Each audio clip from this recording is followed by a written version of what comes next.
What's up, bikers, and welcome to Fit for Racing's 5 essential glute exercises for mountain bikers with my old friend and new teammate, Jamie Wilson.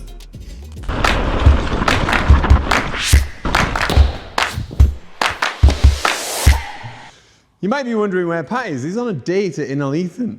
So we've got Jamie here, which actually is really convenient for us because Jamie has biked around the world and is an ultra athlete. So she spends all the time on a bike and has super strong quads, but maybe not necessarily glutes and hamstrings. So with any riders that do any substantial distance, they need that balance by creating strong glutes to contrast the strong quads. Obviously mobility as well will help, but today we're looking at strengthening. And the first movement is going to be a split leg deadlift with the toe raised.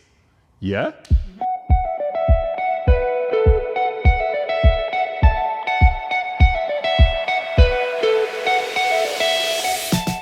So if you take a look, Jamie's got her toe on a plate. This adds extra tension through the posterior chain, glutes and hamstrings. It also reflects a good position of the foot like you'd see on a pedal for stability. So if you can see that front leg, this is where all the action's happening, the closing and opening of the hip, and the opposite hand holds the weight to then put all of that single leg energy into the glutes and hamstrings. You can do this with a barbell on your back or out the front, or even a band. But either way, doing it on one leg in this position is really going to grow both glutes. Grow. Either way, using any kind of resistance and on a single leg, it means that you can focus on your weak side first, match that number on your strong side, and stave off any imbalance.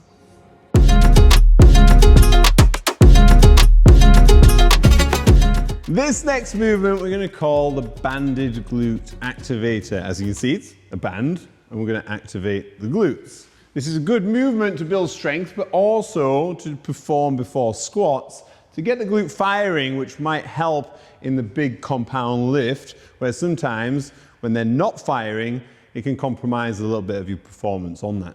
So what we're going to do is, much like the single leg deadlift, the front hinged hip, is that right? So the front hinged hip has the band on, and it's all about closing and opening the angle of the hip. Am I hinged enough? I don't know. I hinge more. Just as long as your lower back is stable and neutral, then you can't hinge too much. Okay. It's like a conversation now, Jamie. You're doing well. Second movement in, and you're doing better than Pat. So you hinge as much as you can whilst maintaining a neutral lower back curve, and then from there, stand with power, focusing on your glutes.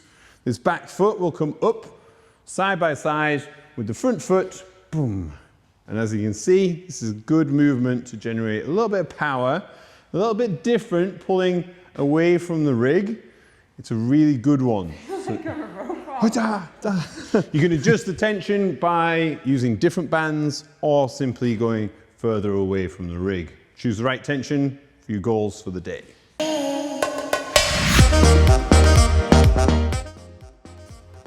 This next movement is a body weight only movement. We're going to do some heavy ones after this, but this is a really good one if you're training at home or again, activating the glutes before things like squats.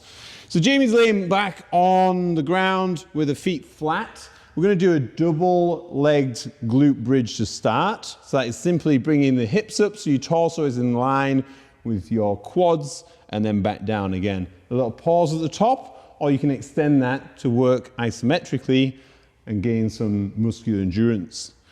Or you can intensify this movement by going to one leg. So it's exactly the same, but just on one leg and the other one extended, trying to keep a nice straight line throughout the leg, torso, quad, toe, proper gymnast. Do your weak side first, match it on your strong side, or if you like that isometric theory, it's going to help you with muscular endurance, then you can do a glute bridge march. And that is the same as the single leg glute bridge. So you're gonna hold that position, straight out, one leg up, and then you're just gonna simply put that leg back down and swap legs. This also helps a little bit of resistance to rotation through the core, a really good movement. Now let's move on to some heavy shit.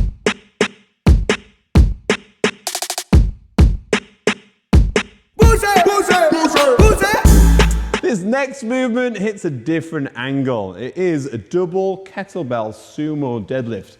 But for you haters out there that like the proper technique of a sumo deadlift, this is an assistance movement. It's not a sumo deadlift for maximum weight. So, regardless of the technique that you might know on a sumo deadlift, this is simply a wider stance deadlift with your knees back in line with your heels and a massive hinge keeping that lower back curve neutral. From that bottom position, you're going to feel a stretch even before you start pulling. The stretch is going to be into your groin as well. So as I say, it'll hit different angles, help with any imbalances from just doing regular hinge work. So Jamie's got 2 kettlebells, reasonably heavy. This is good so we don't create imbalance of grip. You can use a single or dumbbells, your choice. This is a good movement to do between 12 and 15 reps, 3 to 4 times, a couple of minutes off in between, and then you'll feel nice and pumped in that butt.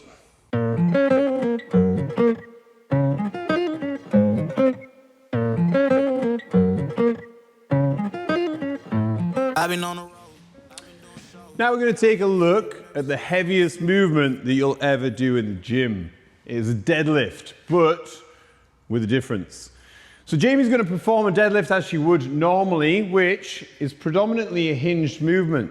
But because she's reasonably tight, she's going to have to push her knees forward slightly to be able to pick up the bar and maintain that lower back curve. So instead of going from the ground and then engaging the quads at that final pull, or the first pull from the ground, instead, she's going to put the bar on some spotter arms and perform what we call a rack deadlift. This way, she can put her hands on, set up with knees back but not locked, so soft knees, but they can be further back, creating more hinge in the hip here without any quad involvement because of the position of the bar being off the ground. She can reach that, she's nice and safe. Now she can load up ultra heavy and then pull from a safe position, bam, and set it back down. A great alternative for a regular deadlift, especially if you're tight and you can't pull a bar off the ground safely. And that's it, that's our 5 essential movements for mountain bikers to build your glutes. This was Jamie Wilson. If you like to comment below, don't comment about me, please. See you next time. Peace.